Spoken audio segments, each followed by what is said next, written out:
오늘 장에서 반응할 섹터와 종목은 저희 대박의 확률에서 미리 점검해 보도록 하겠습니다. 오늘도 모아랩 컴퍼니 김민성 이사님과 함께 할게요. 이사님 안녕하세요. 네, 안녕하십니까. 네, 저희 거두절미하고 첫 번째 이슈부터 바로 한번 만나보도록 하겠습니다. 오늘 장에서 가장 집중해봐야 할 첫 번째 이슈 화면 통해서 확인해 보시죠.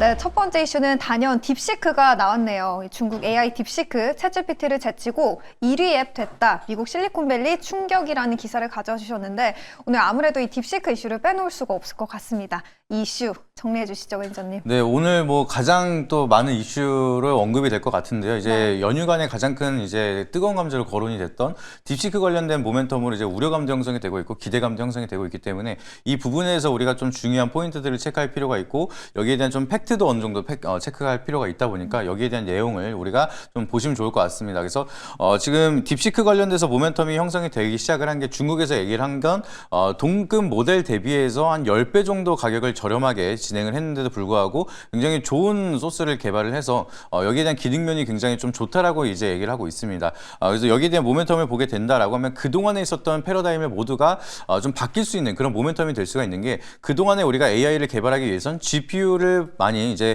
구매를 해서 그걸 통해서 이제 개발을 하는 게 굉장히 중요하다. 데이터 센터를 많이 설립을 하고 GPU를 이제 확보를 하는 게 굉장히 중요하다라는 패러다임이 있었는데 그거를 깨부수면서 딥시크 관련된 모멘텀은 오픈 소스로 개발을 한 다음에 그리고 저비용으로 고효율을 진행을 하기 때문에 그동안에 우리가 알고 있었던 고비용을 투자를 하면서 AI를 개발했던 거는 좀 다른 방법도 있다라고 얘기를 하면서 여기에 대한 우려감과 기대감이 같이 커지고 있는 모습입니다. 그래서 칩을 판매하고 있는 엔비디아 같은 경우에는 그러면 지금 계속해서 고성능 칩을 개발을 하고 이거를 좀 계속해서 비싸게 팔면서 성장을 하고 있는데 거기에 대한 가이던스를 우리가 다시 한 번 더 개선해 봐야 되는 거 아니냐 이런 우려감이 형성이 되기 시작을 하면서 이제 주가 측면에서는 한 11%가량 급락이 나타났었고요. 그리고 그 다음 날에는 이제 8%가량 회복을 하고 지금은 약간의 혼조세를 보여주고 있는데 여기에 대한 우려감 때문에 좀 변동성이 계속해서 커지고 있는 구간이다라고 보시면 좋을 것 같습니다. 그래서 다만 이제 긍정적으로 바라볼 수가 있는 거는 여기에 대한 진입 장벽이 조금 더 이제 완화가 되기 시작을 하면서 그렇게 된다라고 하면 그동안에는 고비용으로 이제 자본력이 있는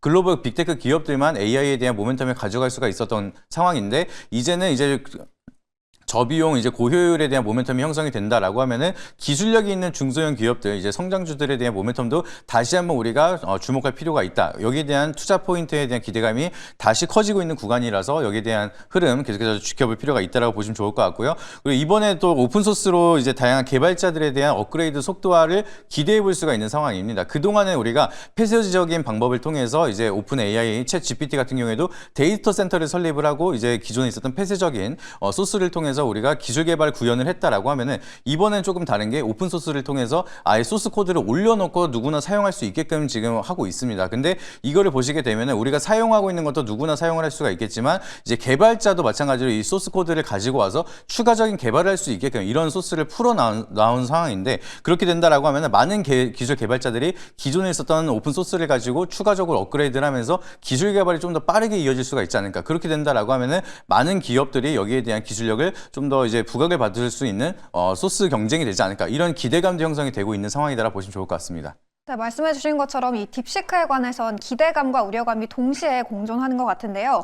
그렇다 보니 딥시크에 대해선 각종 의혹이 쏟아지고 있기도 합니다. 개발 비용 문제부터 데이터 도용 의혹까지 나오고 있고 또 이 중국 쪽에서 개인정보 문제까지 있기 때문에 이 부분을 저희가 어떻게 접근해 봐야 될지 궁금한데 투자적인 관점에서 이 이슈들은 저희가 어떻게 접근을 좀 해볼 수 있을까요? 일단 좀 검증이 많이 필요하다라고 좀 보시면 좋을 것 같습니다. 일단 중국에서 얘기를 한 거기 때문에 좀 과장된 광고가 아니냐 이런 얘기도 굉장히 많고요. 이제 이 과정을 보시게 되면은 최종적으로 들어간 비용을 봤을 때 이 앞전에 있었던 과정을 아예 제외하고 나서 얘기를 하고 있는 게 굉장히 많습니다. 그래서 데이터베이스를 어느 정도 학습을 시켜놓고 그 데이터를 가지고 많이 탑재를 한 다음에 저비용 칩을 가지고 이제 개발을 했다라고 얘기를 하는데 그럼 데이터별을 학습을 했을 때에 대한 비용이라든지 인건비라든지 이런 거를 모두가 이제 포함을 했을 때 저비용이 맞냐 이런 의혹도 굉장히 많은 상황이고요. 그리고 중국이다 보니까 여기에 대한 좀 데이터 소스 코드가 모두 다 이제 이제 중국 서버 데이터에 기록이 된다라고 얘기를 하고 있습니다. 근데 그 부분이 개인정보라든지 어떠한 관점으로 물어보는 질문이라든지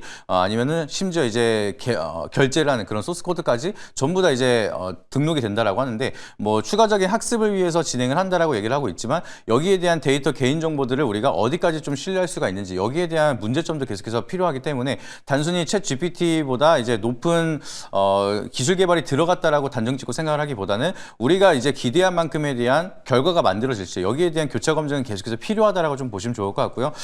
다만 이걸 통해서 우리가 기존에 있었던 패러다임이 바뀐 거는 분명하다라고 보시면 좋을 것 같습니다. 이제 단순히 이제 비용을 많이 써서 이제 만들어낸 AI가 최고가 아니라 기존에 있었던 방식과는 조금 다르게 이제 효율성을 잘 만들기만 한다라고 하면은 충분히 돈이 된다라는 걸 보여줬기 때문에 이번에 좀 딥시크 같은 경우에는 어느 정도 검증이 필요하겠지만 그래도 패러다임을 바꾸면서 소프트웨어에 대한 기술 경쟁이 좀 이어질 수 있을 거라는 기대감은 좀 만들어질 수가 있을 것 같습니다. 그래서 이해 통해서 우리가 좀 이제 수혜를 볼 수 있는 거는 온디바이스 AI에 대한 모멘텀들이 다시 한 번 더 스몰 AI에 대한 기능에 대한 탑재가 좀 더 경쟁이 크게 이어지게 된다라고 하면 여기에 대한 수혜를 볼 수 있는 업종들이 굉장히 많기 때문에 여기에 대한 투자 포인트들 그리고 교차하는 검증들을 좀 계속해서 체크할 필요가 있다라고 보시면 좋을 것 같습니다. 네, 연휴 기간 동안 세계를 뒤흔들었던 딥시크 이슈 저희가 함께 꼼꼼하게 정리해봤습니다. 온리바이스 AI에 대한 기대감을 언급해 주셨는데 저희가 잠시 후에 종목과 함께 이 부분 더 자세하게 짚어보도록 하겠고요. 그럼 이어서 두 번째 이슈로 넘어가 보도록 할게요. 두 번째 이슈 화면 통해서 확인해 보시죠.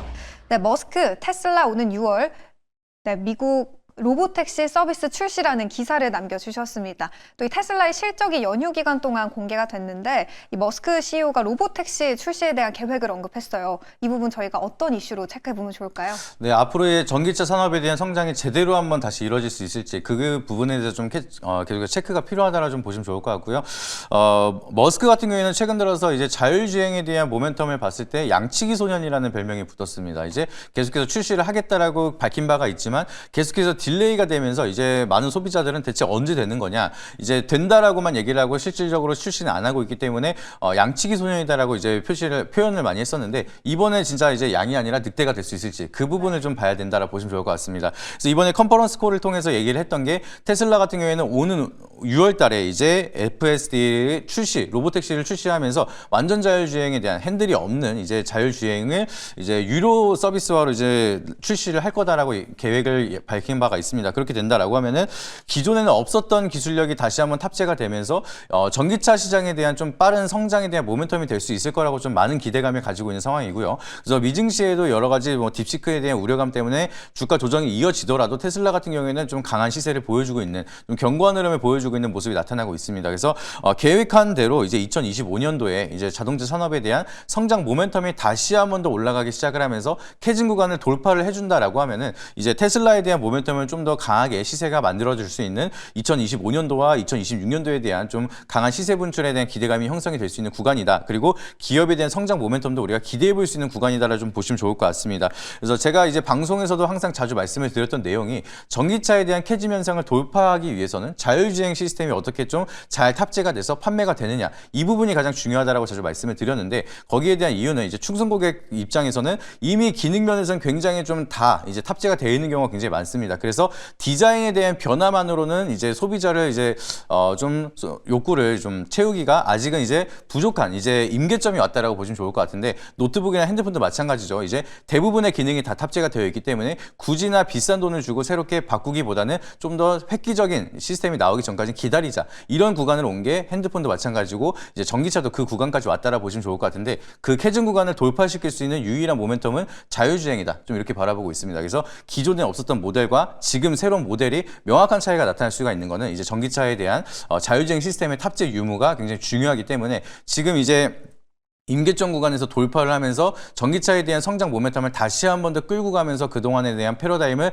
깨부술 수가 있는 거는 자율주행에 대한 결과치가 가장 중요하다고 보시면 좋을 것 같습니다. 그래서 일단은 6월까지는 거기에 대한 기대감이 유지가 될 거라고 좀 생각을 하고 있고요. 6월에 이제 성공적으로 FSD가 이제 개발이 되고 주행이 되는 거 우리가 눈으로 보기 시작을 한다라고 하면은 테슬라뿐만이 아니라 여기에 대한 기술 개발을 같이 하고 있는 현대기아차도 마찬가지고요. 이제 자율주행에 대한 모멘텀을 가지고 있는 기업들뿐만 아니라 자율주행과 탑재를 하면서 로봇에 대한 모멘텀까지 부분까지 같이 가져갈 수 있는 기업들에 대한 기대감이 더욱더 커질 수 있는 구간이다라 보시면 좋을 것 같습니다. 그렇기 때문에 이번에 테슬라가 6월 달에 발표하는 로보택시 같은 경우에는 올해 좀 가장 중요한 이슈가 될 거라고 좀 바라보고 있고요. 미래 기술에 대한 이제 우리가 얼만큼까지 왔느냐 여기에 대한 성과표를 보여줄 수가 있는 시기이기 때문에 여기에 대한 모멘텀 계속해서 체크할 필요가 있다라고 보시면 좋을 것 같습니다. 네, 테슬라의 로보택시가 올해 하반기부터 미국 일부 지역에서 출시가 시작이 되면서 이 자동차 사업 전반적으로 성장세를 보일 수 있다는 긍정적인 전망이었습니다. 예상을 하회하는 실적에도 불구하고 주가가 견고할 수 있었던 이유이기도 한데요. 이 전기차 캐즘의 돌파구가 될 수 있다는 의견까지 정리해 보도록 하겠습니다. 그렇다면 이제 오늘장의 탑픽 기업 만나보기 전에 저희가 편입하고 있던 종목 리뷰부터 점검하고 넘어가 보도록 하겠습니다. 이 국내 증시에서 통신 장비가 연일 잘 가고 있었는데 그 안에서도 저희가 매수하고 있던 종목이 있었죠. 1월 20일에 매수했던 RFHLC 최고가 기준으로 약 25%의 상승세를 보이고 있습니다. 이 지난주에 추가 상승 더 기대해 봐도 된다라고 얘기를 해주셨는데 현 시점에서는 좀 어떻게 대응을 해볼까요? 네, 제가 방송하고 그 당일날 또 바로 이제 급등이 나오면서 좋은 맞아요. 흐름을 계속해서 보여주고 있는데 추가적인 상승 좀 기대해봐도 된다라고 생각을 하고 있습니다. 이제 목표가 같은 경우에는 제가 한 2만 원 정도로 제시를 드렸던 걸로 기억을 하는데 좀 여유 있게 말씀을 드린 거는 아무래도 이제 긴 시간 긴 호흡으로 좀 보셔라라고 좀 말씀을 드린 거고요. 이제 통신 장비 같은 경우에는 이제 RFHIC뿐만 아니라 좋은 시세를 좀 많이 보여주고 있습니다. 시장 대비해서 좀 견고한 흐름을 계속해서 나타내고 있는데 제가 이때 당시에도 말씀을 드렸던 게 6G라든지 메타버스, 미래 기술에 대한 포함되어서 다양한 방면으로 수혜를 볼 수 있는 거는 바로 통신 장비이기 때문에 모멘텀 자체가 굵직한 이슈가 굉장히 많습니다. 그리고 통신 장비 사이클에 대한 교체 수요가 이어지기 시작을 하고 트럼프 정권에 대한 수혜를 다시 한 번 더 받는다라고 하면은 우리가 과거에도 트럼프 정권 1기 때 메가 사이클을 만들었던 게 통신 장비이기 때문에 이번에도 마찬가지로 거기에 대한 굵직한 이슈에 따라서 좀 기대 수익률을 많이 끌고 갈 수 있는 산업이다라 좀 보고 있고요. 우리는 이제 바닥권에서 이미 포착을 했기 때문에 여기서 추가적인 상승을 좀 여유 있게 기다려도 기대 수익률을 좀 많이 끌고 가되 리스크는 좀 줄어드는 구간이다라 좀 보시면 좋을 것 같습니다. 그래서 제가 말씀드렸던 1차 목표가인 2만 원대까지 충분히 여유 있게 지켜보셔도 크게 문제는 없을 거다라고 좀 말씀을 드리고요. 여기서 이제 추가적인 돌파를 한다라고 하면은 메가 사이클이 좀 나타나면서 일부 리스크를 줄이면서 수익은 챙겨 나가시되 그래도 한 2만 5천 원대까지도 여유 있게 본다라고 하면은 큰 시세 우리가 기대해 볼 수가 있다 보니까 통신 장비에 대한 메가 사이클 우리가 좀 눈여겨 보시면 좋을 거라고 좀 말씀드리도록 하겠습니다. 네, 통신 장비 섹터는 모멘텀이 굵직하기 때문에 이 방향성은 계속해서 우상향으로 흘러갈 거다라는 의견이었습니다. RFHLC 2만 원대까지 여유 있게 목표가까지 잡고 대응해 보시면 좋을 것 같고요. 그렇다면 이제 오늘 장에서 가장 눈여겨봐야 할 탑픽 종목을 하나 꼽아 보도록 하겠습니다. 이제 개장이 1시간 조금 넘게 남았는데 오늘 장에서 어느 기업 가장 눈여겨보면 좋을까요? 네, 저는 오늘 한글 컴퓨터 이제 말씀드리려고 가져오게 됐고요. 이제 한글 컴퓨터 같은 경우는 제가 좀 자주 말씀드렸던 종목이기도 합니다. 굉장히 좀 좋은 모멘텀을 많이 가지고 있고요. 이제 주가 측면에서도 리스크가 굉장히 덜한 구간, 손익비가 잘 나오는 구간이기 때문에 우리가 계속해서 주목할 필요가 있다라고 보시면 좋을 것 같습니다. 그래서 한글 컴퓨터는 이번에도 이제 AI 아카데미를 개설하면서 인재 양성에 계속해서 집중을 하겠다라고 투자를 좀 계속해서 밝힌 바가 있기 때문에 여기에 대한 모멘텀 우리가 계속해서 지켜볼 필요가 있다라고 보시면 좋을 것 같고요.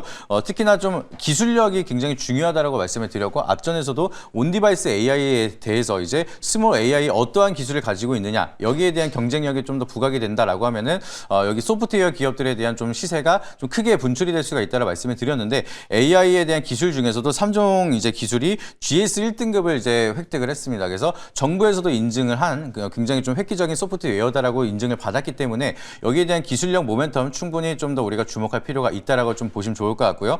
특히나 또 AI 소프트웨어 중에서는 실적이 나오는 기업이 많이 없습니다. 근데 그 중에서 실적이 찍히는 이제 한글 컴퓨터 같은 경우에는 B2B라든지 B2G에 대한 모멘텀을 통해서 꾸준한 실적에 대한 모멘텀을 계속해서 잘 만들어가고 있는 대표적인 종목 중에 하나이기 때문에 실적을 기반해서 굉장히 지금 구간에도 저평가를 받고 있어서 우리가 주목할 필요가 있다라고 좀 보시면 좋을 것 같고요. 그리고 이제 실적이 굉장히 중요하다 말씀을 드렸는데 이번에 또 추가적으로 한컴독스 AI가 이제 유료 구독 서비스로 진행을 한다라고 얘기를 하고 있습니다. 그렇게 된다라고 하면은 AI 서비스를 가지고 실질적으로 수익화를 본격적으로 만들고 있는 몇 없는 기업 중에 하나이기 때문에 여기에 대한 모멘텀이 좀 이어진다라고 하면은 우리가 기대 수익률을 많이 가져갈 수 있는 구간이다라고 보시면 좋을 것 같습니다. 그래서 차트 한번 보여주시게 되면은 지금 차트 가격 자체가 굉장히 또 이제 부담스럽지 않은 구간이라서 제가 말씀을 드리는 건데 단기적으로 상승을 하고 나서 약간의 조정을 받고 있는 구간입니다. 그래서 차트 이제 보시게 되면은 지금 일정 구간에서 계속해서 지지 구간을 다지고 있는 구간인데 여기서 상방으로 갈지 하방으로 갈지 변곡점 라인을 지금 만들고 있는 구간이지만 여기서 지수가 어느 정도 반등이 나오고 AI 소프트웨어에 대한 모멘텀 형성이 된다라고 하면은 상방에 대한 가능성이 훨씬 더 높다라고 좀 보시면 좋을 것 같고요. 여기서 쉬지 않고 잘 버텨준 다음에 상방으로 이어진다라고 하면은 추가적인 상승 이제 목표가는 3만 원까지는 우리가 충분히 이어질 수가 있을 거다라고 보시면 좋을 것 같습니다. 근데 다만 여기서 시장에 대한 변수가 만들어지고 시세가 조금 더 밀리기 시작을 한다라고 하면은 손절가 라인은 조금 여유 있게 말씀드리도록 하겠습니다. 19,500원대 라인까지 떨어지지 않는다라고 하면 그래도 홀딩해도 괜찮은 영역이다라고 좀 보시면 좋을 것 같고 하방보다는 상방에 대한 기대감이 더욱더 큰 자리다 보니까 좀 여유 있게 지켜보시면 좋은 결과 있을 거라고 말씀드리도록 하겠습니다. 네, 오늘의 탑픽 기업은 AI 관련해서 한글과 컴퓨터였습니다. 온디바이스 AI 그리고 소프트웨어 쪽의 기대감을 모두 받을 수 있는 기업인데요. 목표가 3만 원 라인 잡고 대응해 보시면 되겠습니다.